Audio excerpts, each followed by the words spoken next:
country. You know, when you're running for your safety, you don't care what is happening to you.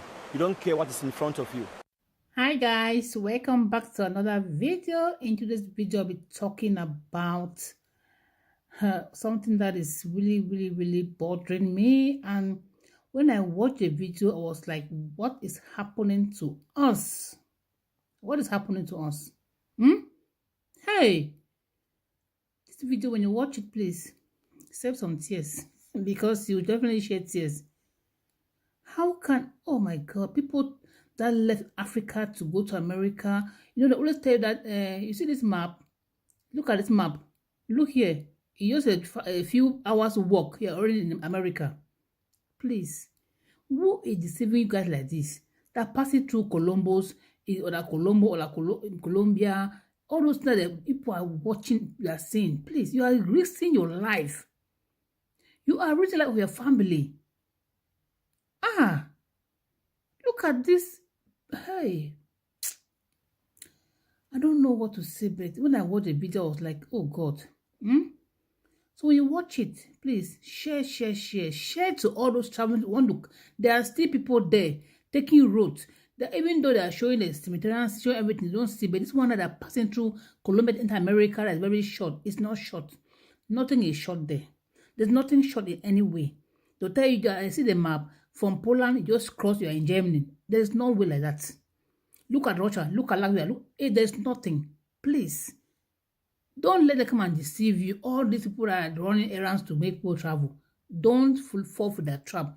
If you can't get a direct flight to come to wherever you are going, either America or Germany or whatever country you want to go, please don't leave your country. Don't. When you watch this video, please share to everyone you know and you love. Share to them. Because this video made me cry.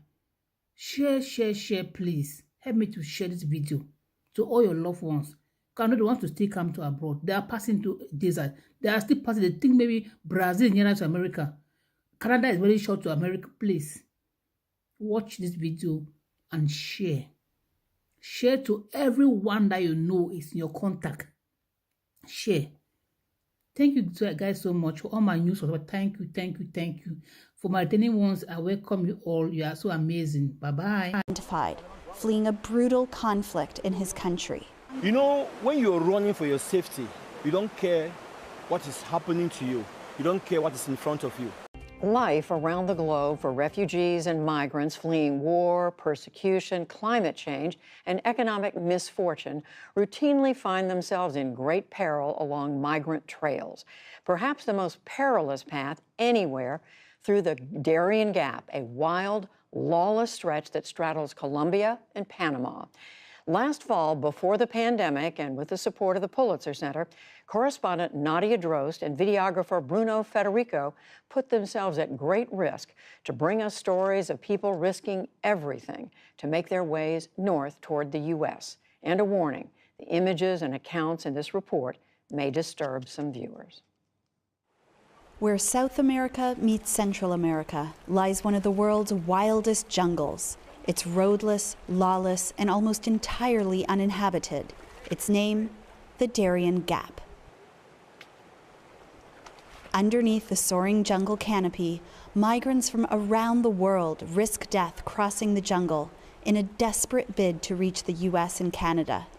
They have no map and no instructions on how to make it through one of the world's most dangerous migration routes. I would like to send a message to anyone who is thinking of doing this route. It's very dangerous. If I knew this, I wouldn't have done it. Many migrants spend a week or even 2 on this trail before they reach a village and safety. But these journeys started long before. Migrants from Asia, the Middle East, and Africa flew into Ecuador or Brazil, where visa requirements are somewhat lax.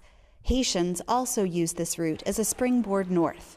But to get from Colombia to Panama, they have to cross the Darien Gap by foot.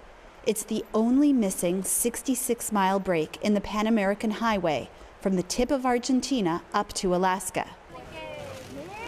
Migrants go first to the end of the road in Colombia, the port town of Necoclí. to head west along the Caribbean. The passenger manifest was global. Most had little idea of what lay ahead. They dock in Capurganá, a tourist town, now a trailhead for migrants headed into the Darien. We set out to join up with the migrant trail and reached a makeshift camp where smugglers wait for migrants. At dusk, a group of Cameroonians and Pakistanis arrived. They were exhausted and relieved to find the last spot on the trail where they can get hot food. Morning broke with torrential rain. The Darien is one of the wettest places on the planet. The environment could hardly be more different from the high mountains of Pakistan this group of friends call home. The Taliban targeted our family from time to time. That is why I had to leave my country. We packed our food for 5 days and with guides we hired, followed the migrants as they set out on a day-long ascent of a mountain ahead. The steep and slippery terrain was tough for everyone, but nearly impossible with an injury. This woman from Cameroon could barely put weight on her knee. Exhaustion took over. God, the pain is too much. Yeah. The pain is more than me.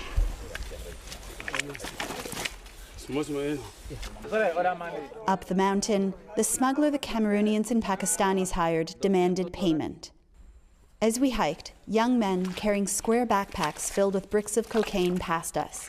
We were told to expect their heavily armed security patrolling, so we put our camera away. I'll fall. My foot.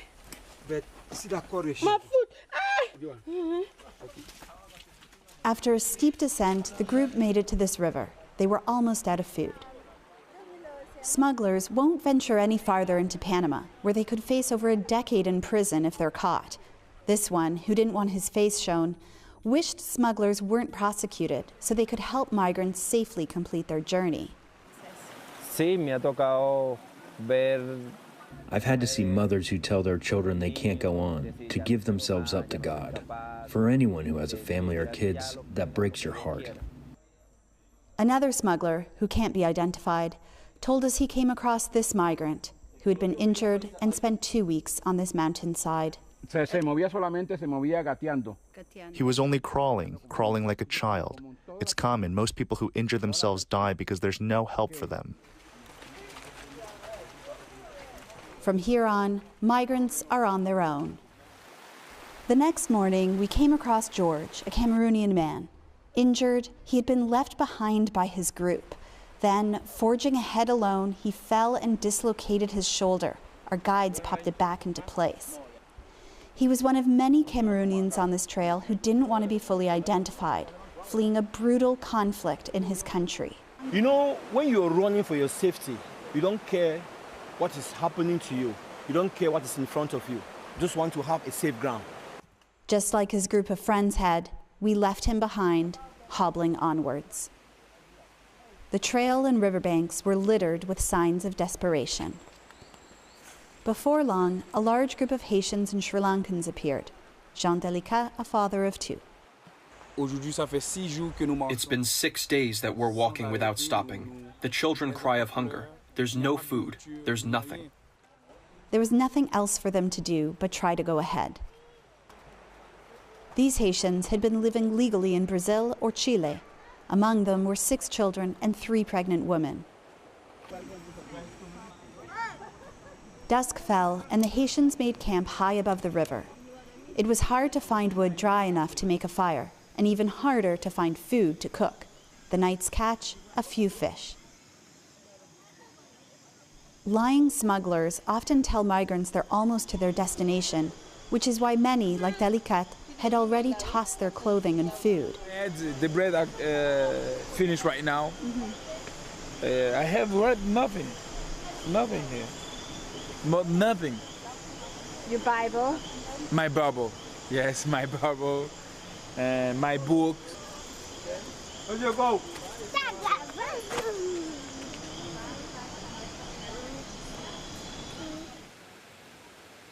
Dawn broke after a night of heavy rain. They've barely slept.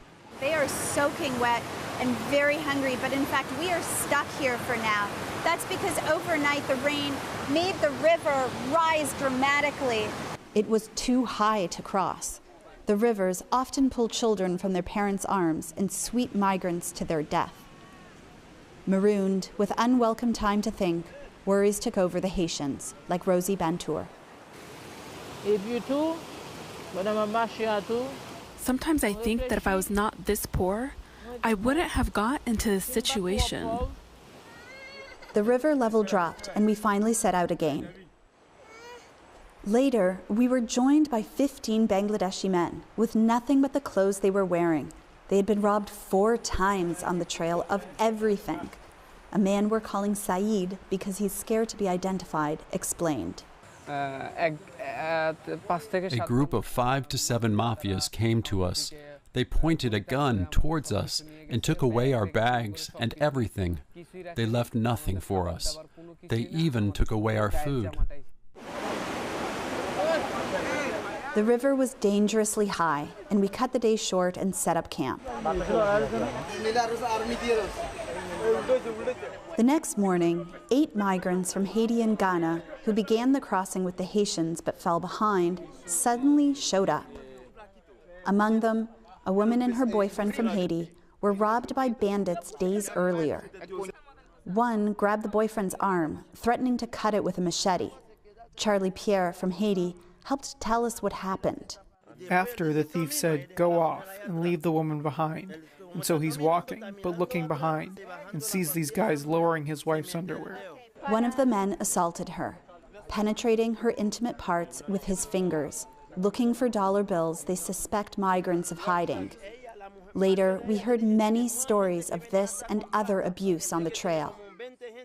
After another night of heavy rain, the river is very, very high. It's going to be risky to cross it, but we simply cannot wait any longer because we have run out of food.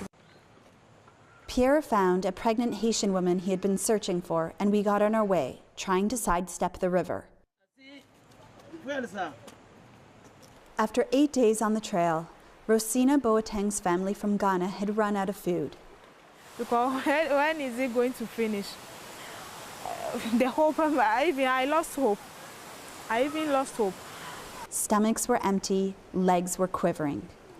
Because the river was too high, we had to make a detour, winding up into the forest and dimming all hopes of reaching a settlement in Panama by night.